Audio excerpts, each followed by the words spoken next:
ఇచ్చిన హామీలు అమలు చేయనట్టుగా చాలా దురదృష్టంగా అన్యాయంగా వార్తలు రాస్తున్నారు. మొట్టమొదటిగా మా ప్రభుత్వం వచ్చిన తర్వాత అర్చక లోకానికి అర్చకులందరికీ కూడా వంశపారంపర్య హక్కుల్ని పునరుద్ధరించి గత ప్రభుత్వంలో సుప్రీంకోర్టు జడ్జిమెంట్ ఇచ్చినప్పటికీ కూడా దాన్ని పరిగణలో తీసుకోకుండా దాన్ని అమల్లో తీసుకోకుండా దాన్ని పక్కన పడేస్తే జగన్మోహన్ రెడ్డి గారి ప్రభుత్వం వచ్చిన తర్వాత ఈ రాష్ట్రంలో 11,142 కుటుంబాలకి మేలు జరిగే విధంగా వంశపారంపర్య హక్కులు వారికి లభ్యమయ్యే విధంగా ఎండోమెంట్స్ దేవాదాయ శాఖ దాన్ని అమలు చేసింది అని చెప్తాను. అలాగే రెండో హామీ 14 నుంచి 19 వరకు అర్చకుల గౌరవ వేతనం 1,105 మందికి కేవలం 1,105 మందికి మాత్రమే 21,16,62,741 రూపాయలు ఇచ్చారు వాళ్ళు 5 సంవత్సరాల్లో. కానీ ప్రభుత్వము ఈ అర్చకుల యొక్క గౌరవ వేతనము పెంచాలి అని చెప్పని జీవో నెంబర్ 52 ద్వారా ఆ వేతనాన్ని పెంచి 1,105 నుంచి ఆ సంఖ్యని 4,346కి పెంచి అక్షరాల 62,85,28,802 మందికి పెంచడం జరిగింది. అంటే 5,000 నుంచి 10,000కి పెంచాము, 10,000 నుంచి 15,625 రూపాయలకి గత ప్రభుత్వం కన్నా మెరుగుగా జగన్మోహన్ రెడ్డి గారి ప్రభుత్వం పెంచడం జరిగింది. పరిస్థితులన్నీ ఈ రకంగా ఉంటే ధూపదీప నైవేద్యానికి సంబంధించి ఇచ్చిన హామీ అమలు చేయలేదు అని చెప్పని కూడా ఈరోజు రాశారు. ధూపదీప నైవేద్యం కింద 1,621 ఆలయాల్ని 81,05,000 మాత్రమే వాళ్ళ హయాంలో చేశారు. కానీ 19 నుంచి 24 మధ్యకాలంలో ఆ సంఖ్యని ధూపదీప నైవేద్యాల్లోకి దేవాదాయ సంబంధించినటువంటి టెంపుల్స్ని 5,338 దేవాలయాల్ని అక్షరాల 2,66,90,000 రూపాయలు అందజేశాము అని చెప్తాను. అంటే వ్యత్యాసం చూడండి. వాళ్ళ హయాంలో 1,600 ఉంటే మా హయాంలో 5,400 దాకా ఉన్నాయి. వాళ్ళ హయాంలో 81 లక్షలు ఇస్తే మా దగ్గర దాదాపుగా రమారమి 2,70,00,000 రూపాయలు ప్రతి మాసం కూడా ఇవ్వడం జరుగుతుంది. ఈ రకంగా ఈ అర్చకులకు సంబంధించి ఒక యూనిఫామ్గా ఆంధ్రప్రదేశ్లో అర్చకుల పురోహితులు బ్రాహ్మణ్స్ సంబంధించి గృహ నిర్మాణం కానీ, ఆరోగ్యం కానీ, వైద్యం కానీ 3 అంశాలు కూడా ఒక శాచ్యురేషన్ పద్ధతిలో రాష్ట్రంలో ఉన్నటువంటి బిలో పవర్టీ లైన్లో ఉన్నటువంటి అందరికీ కూడా దేవాదాయ శాఖ నుంచే కాకుండా రాష్ట్ర ప్రభుత్వం కూడా నేరుగా వారి అకౌంట్లో నిధులు జమ చేస్తున్నటువంటి ఈ 3 డిపార్ట్మెంట్ల ద్వారా చేస్తున్నటువంటి పరిస్థితి మనం కొత్తగా చూస్తున్నాం. గతంలో ఎప్పుడు లేదు, ఆ ప్రభుత్వంలో లేదు. అలాగే ఆ ధూపదీప నైవేద్యానికి సంబంధించి అక్కడ ఉన్నటువంటి జనాభా నిష్పత్తిని బట్టి మున్సిపాలిటీలని, నగరాలని, పంచాయతీలని తీసుకుని దాని ప్రకారం చేయడం జరుగుతుంది. అలాగే ఈ రాష్ట్రంలో దేవాలయాల నిర్మాణం కూడా మనం ఆ ప్రభుత్వంలో ఏం జరిగిందో చూడొచ్చు, ఈ ప్రభుత్వంలో ఏం జరిగిందో చూడొచ్చు. శ్రీవాణి ట్రస్ట్ ద్వారా 162 కోట్లతో 851 దేవాలయాలు మాత్రమే గత ప్రభుత్వంలో 5 సంవత్సరాల్లో చేయడం జరిగింది. ఈ ప్రభుత్వంలో అక్షరాల 1,683 కోట్ల రూపాయలు 3,958 దేవాలయాల్ని మనం నిర్మించుకోవడానికి ఆల్రెడీ శాంక్షన్స్ అయిపోయినాయి, కొన్ని నిర్మాణ దశలో పూర్తయిపోయినాయి, కొన్ని నిర్మాణ దశలో ఉన్నాయి. అంటే ఆ ప్రభుత్వంకి ఈ ప్రభుత్వానికి అర్చకుల పట్ల, హిందూ సాంప్రదాయం పట్ల, ఆచారాల పట్ల ఏ రకమైనటువంటి వ్యత్యాసం ఉందో ఒకసారి గమనించమని మీ ద్వారా కోరుతా ఉన్నాం. అట్లాగే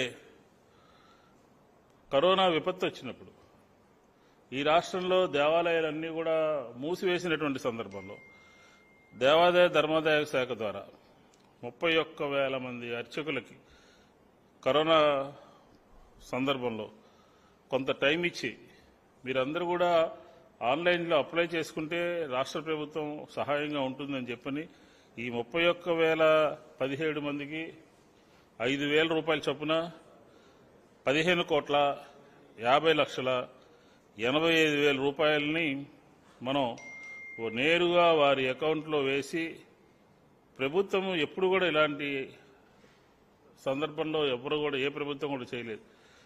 అర్చకులకి పురోహితులకి సహాయం చేసినటువంటి ప్రభుత్వం ఏదంటే అది వైఎస్ జగన్మోహన్ రెడ్డి గారి ప్రభుత్వం మాత్రమే అని చెప్పి ఈ సందర్భంగా తెలియజేస్తా ఉన్నాం. అట్లాగే మా ప్రభుత్వంలో కొన్ని నిర్ణయాలు తీసుకున్నాం.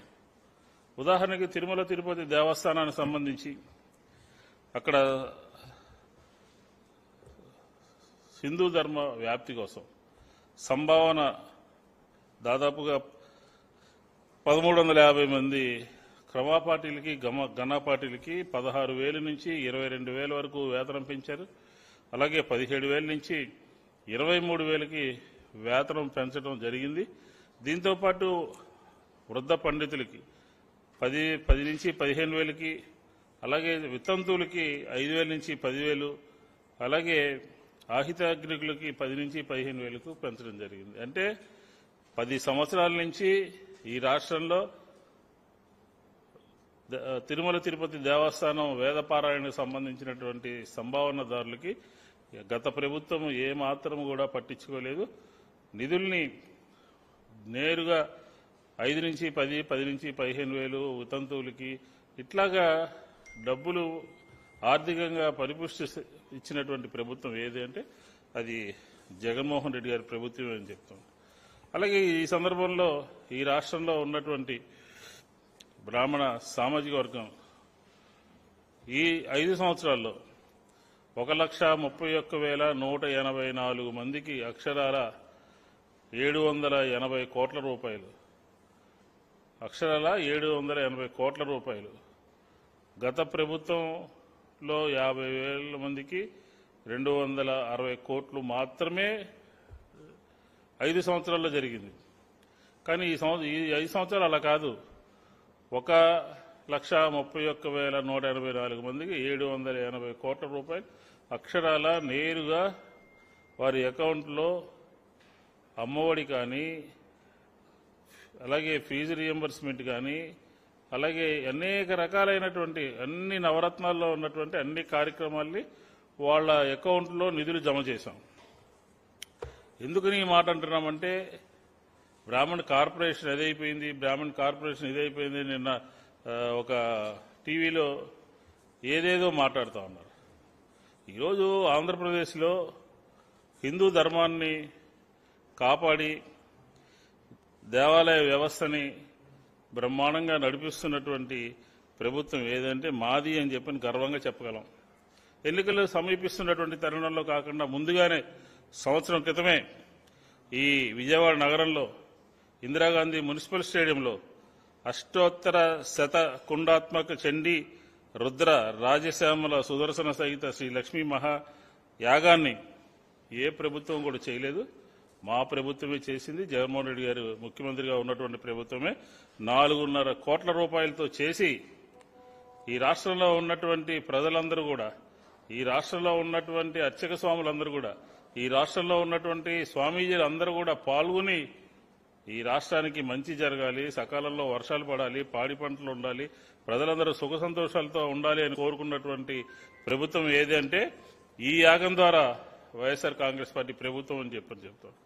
కాబట్టి ఎక్కడా కూడా ఏ అంశంలోనూ కూడా ఈ పురోహితులకి, అర్చకులకి, బ్రాహ్మణ సామాజిక వర్గానికి ఈ 5 సంవత్సరాల్లో బ్రహ్మాండమైనటువంటి ఈ సంక్షేమం లభించింది. ఇది శాచ్యురేషన్ పద్ధతి అన్నమాట.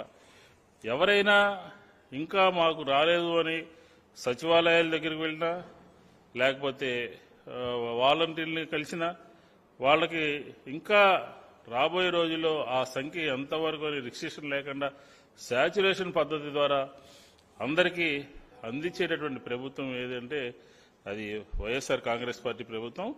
పురోహితుల గురించి, అర్చకుల గురించి మీ ప్రభుత్వం కన్నా వైఎస్ఆర్ కాంగ్రెస్ పార్టీ ప్రభుత్వము బ్రహ్మాండంగా పనిచేసింది అని చెప్పి ఈ సందర్భంగా చెప్పవచ్చు. అలాగే 175 సీట్లో ఒక్క సీట్ అంటే ఒక్క సీటు కూడా తెలుగుదేశం ప్రభుత్వం ఇవ్వాల. ఎందుకు రాలేదు ఆ మాట? ఎందుకని మీరు మాట్లాడలేకపోతున్నారు?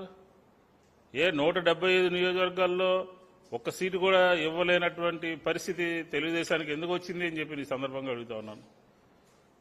దీంతోపాటు మనం కొన్ని పత్రికల్లో అక్కడక్కడ చూస్తూ ఉన్నాం, దేవాలయాల్లో, గుడులలో అర్చకుల మీద దాడులు, అర్చకుల మీద అక్కడక్కడ దౌర్జన్యాలు, ఇది అనాదిగా జరుగుతూ వస్తుంది. గత ప్రభుత్వంలో జరుగుతుంది, అక్కడక్కడ జరుగుతూ ఉంది. దీన్ని నివారించడానికి, వాళ్ళందరికీ కూడా ఒక ప్రొటెక్షన్ కల్పించడానికి, వారందరికీ కూడా ఒక ధైర్యం కల్పించడానికి, వారందరికీ ఒక భరోసా కల్పించడానికి ప్రభుత్వము ఉన్నటువంటి పరిస్థితుల్ని దృష్టిలో పెట్టుకుని వాళ్ళ భద్రత కోసం ఒక చట్టాన్ని రేపు నూతనంగా ఏర్పడేటటువంటి ప్రభుత్వంలో కూడా తీసుకురావడానికి గౌరవ ముఖ్యమంత్రి గారి దృష్టికి తీసుకెళ్తాం. వచ్చే విధంగా 100% పనిచేయడం జరుగుతుంది అని చెప్పి ఈ సందర్భంగా చెప్తా ఉన్నారు. కాబట్టి ఎవరు ప్రజలకి సెడగోపం పెడతారో, ఎవరు ప్రజలకి ఇచ్చినటువంటి హామీలను అమలు చేయరో, ఎవరు ప్రజలకి గుండు సున్నా పెడతారో ఆంధ్ర రాష్ట్ర ప్రజలందరికీ బాగా తెలుసు. మరీ ముఖ్యంగా బ్రాహ్మణ సామాజిక వర్గానికి, పురోహితులకి, అర్చకులకి అందరికీ కూడా తెలుసు. కాబట్టి ఎవరు కూడా ఈ దుష్ప్రచారాన్ని నమ్మొద్దు అని చెప్పి